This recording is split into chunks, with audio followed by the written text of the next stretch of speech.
Hello. In today's video, let me just take off my earphones. So in today's video, I'll be telling you about two more jobs of a blue-collar worker. So that's going to be a job connected with picking up blueberries, and that's going to be a job connected with giving away flyers. So the very first time that I went to pick up some berries, but these were actually currants. That was when I could have been 15. I could have been even younger than that. So I was just visiting my aunt, and together with my cousin and her best friend, we went on the nearby hill. And on that hill, we were picking up currants, and I was pretty much slow, and we were doing it as a job, but that was piece rate work job. That means I received as much money as I gathered the currants, as many currants I gathered. And that was the very first experience when I was surrounded, by yet again my family and her friend. Her best friend, I believe, is her family too. They possibly are related.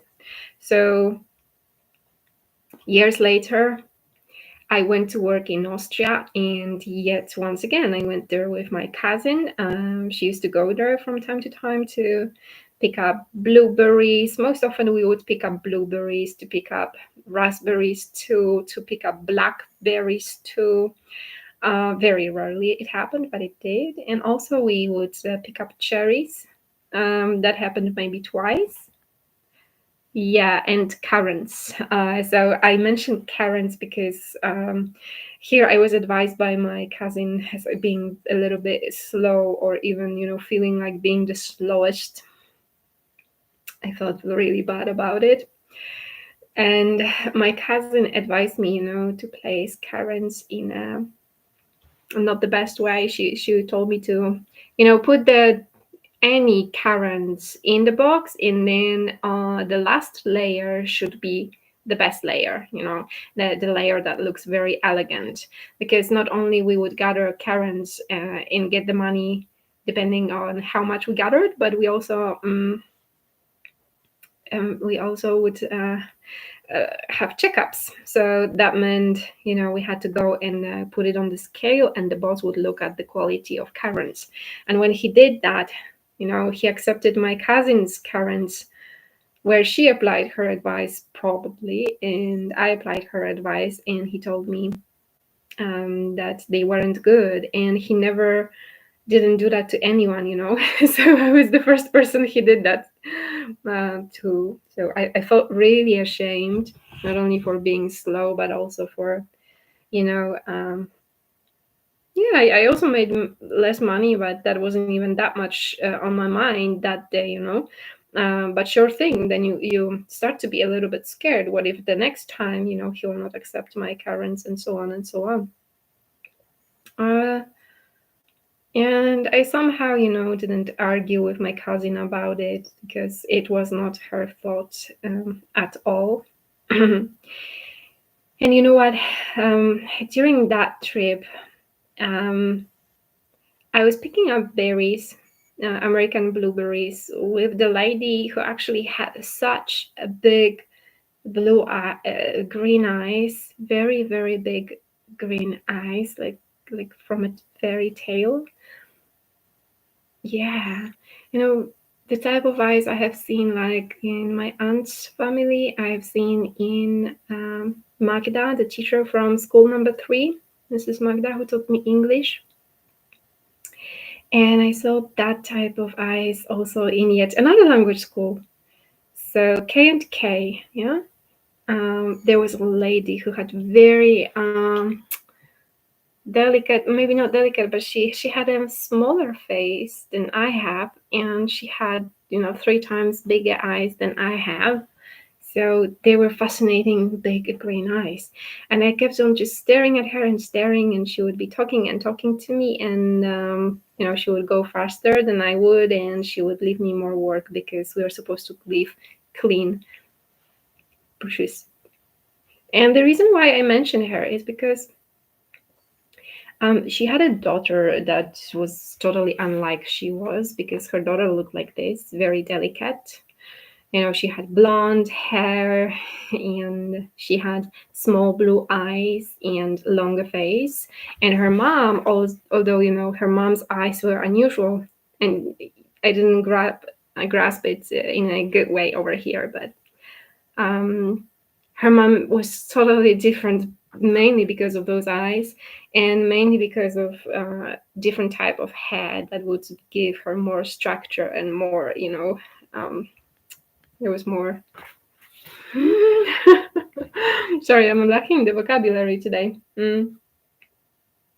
So I would say that her daughter, although I don't even remember her name, but her daughter, after many, many years, when I started to work on Piglet and a lot of memories were coming back to me, then I thought that her daughter looked pretty much like Katarzyna Bonda. There are some photos of her when she looked like a little bit poetic, just looking on the far distance and being calm. But Katarzyna Bonda, I have to tell you, is a very tall woman. So that girl was a smaller version of her, and she was totally unlike her mom. And just when I learned about it, I was like, "But how come? How come can be so? You can be related and so not similar?" Yeah. And when watching Katarzyna Bonda, I had a feeling that she had a similar voice to my sister's best friend. And Katarzyna Bonda has a surname that is in my family. Just there's one more letter with Bondar, and that's something that I grasped. That the gypsy do with their surnames, because I grasped many more surnames that are changed just with one letter only, as if to appear that they are not related, that they're different people. And once we were there, there were long queues of people when we finished the job, and in the bathroom there were two showers, and you always had to you were taking a shower, and somebody else was doing something by the sink, somebody else was taking a shower. So I felt like a little bit watched when just having a shower over there. So with my cousin, we started to go to the lake. There was a very nice area in Shileiton where we could go to the lake and use the shower first, and then jump to the lake.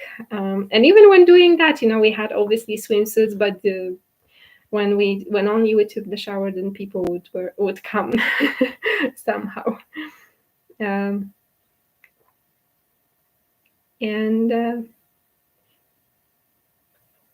accuse. So I told you a shower.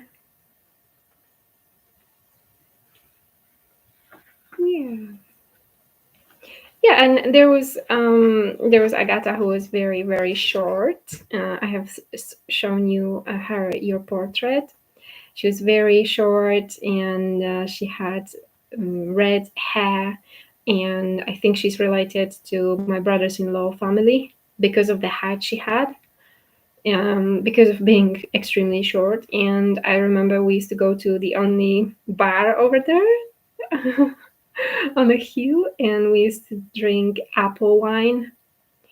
And one time we would just, and sometimes there were just old grandpas who would come around, and they would dance with us, and we would have fun with them. And I remember that one time we just fell off the hill, and she ended up being on me, or me on her, but that was funny. And I remember as if, questions showing up like, how does that usually appear in your life when you don't go to sleep and you had a party, because we had to go to work. We stayed so long, and I was like, it always worked. It always worked that way that I could even work better. And but I always had this tension around it that no, no, no, that party is only for the weekends. So as I thought it, then the entire, dizziness somehow during the working day went away, and I actually had a better day, better efficiency than on my typical days. So, basically the atmosphere was that there were three bigger rooms that you could enter, and there were a lot of beds standing one next to another, and they had two floors. These beds, there were two compartment beds, as if. So there were really a lot of people over there, and we had to work over there like every day.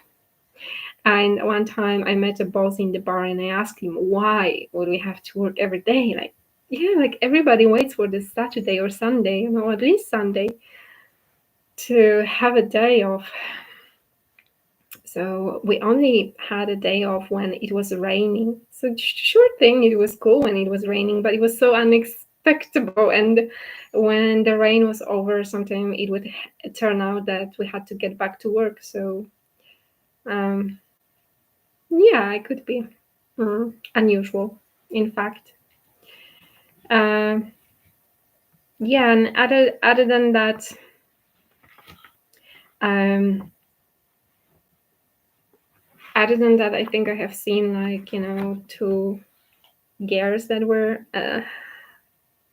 two girls that were twins, and they were very beautiful. One of them had something like a mouse on the cheek, so for sure I kept on staring, and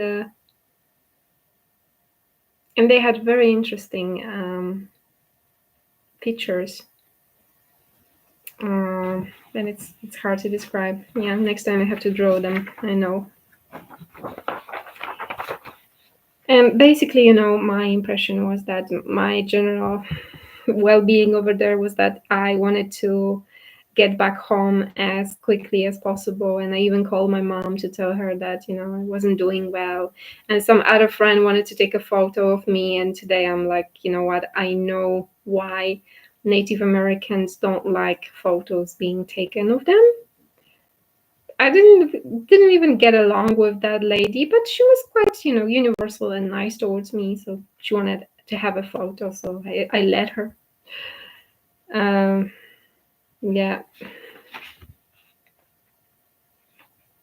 Um, and with time, at the beginning, supposedly everybody was nice, and I was doing a lot of drawings, and I was drawing people, and I could use even some leftovers when it comes to bigger formats. And I used that, and the girls really liked my drawings, so all of them wanted to take them home. And I heard a story about this girl who looks like Kasha Bonda. I heard a story about her. I heard the girls gossiping about her, that she would come to you and be nice to you, and she would talk and talk, and then she would just walk up the stairs to sit on your bed and talk to you, and then she would steal from you. And I don't know if it happened to me that once maybe that I sat on somebody else's bed, and the girls were somehow changed the attitude towards me, and I felt kind of accused of theft or something like that. Um, but I didn't steal from anyone, so yeah.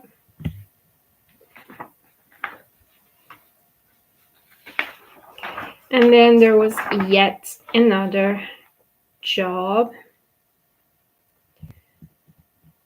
And that was the job with giving away flyers. And yet again, first I worked with somebody I knew, and I was, I had to be in high school back then.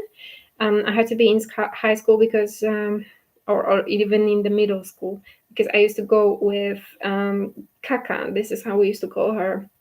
I used to go with Kaka to middle school. So um, she implied it, and I liked the idea. So we found something, and I remember just once when she modeled for me that we could do something bad and throw away, the flyers. So it was done.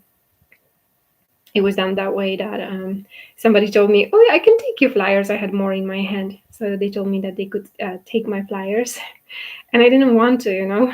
And Kaka approached me and she told me that, "Well, look how many you've got. You will not manage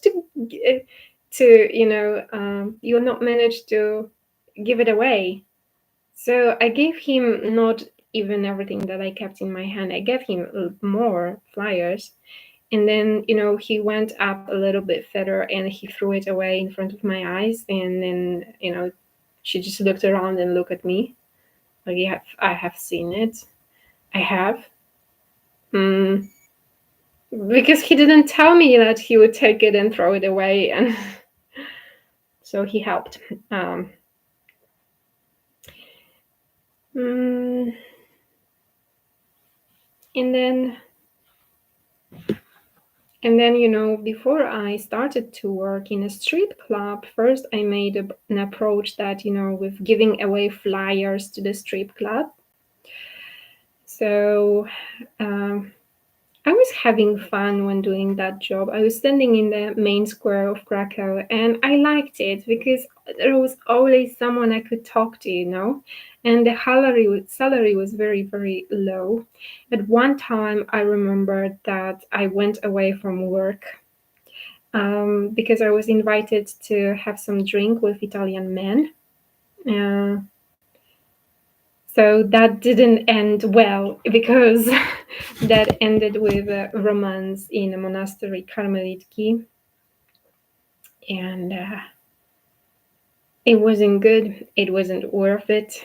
And then my manager asked me to not to leave the working place, and it didn't happen actually ever again.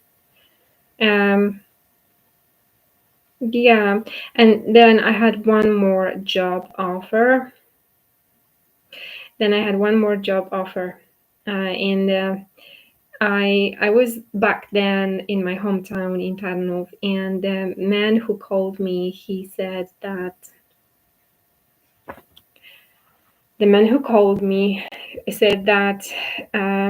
he actually had someone who told him yes, and then the last minute before starting the job, they told him that they wouldn't come. So he told me, please don't do that. And I agreed to come and work that one day. And then, when I was about to go there, I just didn't feel like going there. And I felt all of a sudden depressed and so on. So I, I didn't go there. Maybe I lied that I felt bad or something, because, if you feel depressed, then you still should get up and just go to work. The truth is. So, later I was looking for some other jobs and I kept on coming across the same man. And whenever I would, realize it was him, then, would hang out. But one time he was like, I wish you. Oh, he had very bad wishes to me. Yeah. And I got scared when I heard that, but I just can't recall what exactly did he say. But yeah, something with being beaten on the ass from the life. Well, I?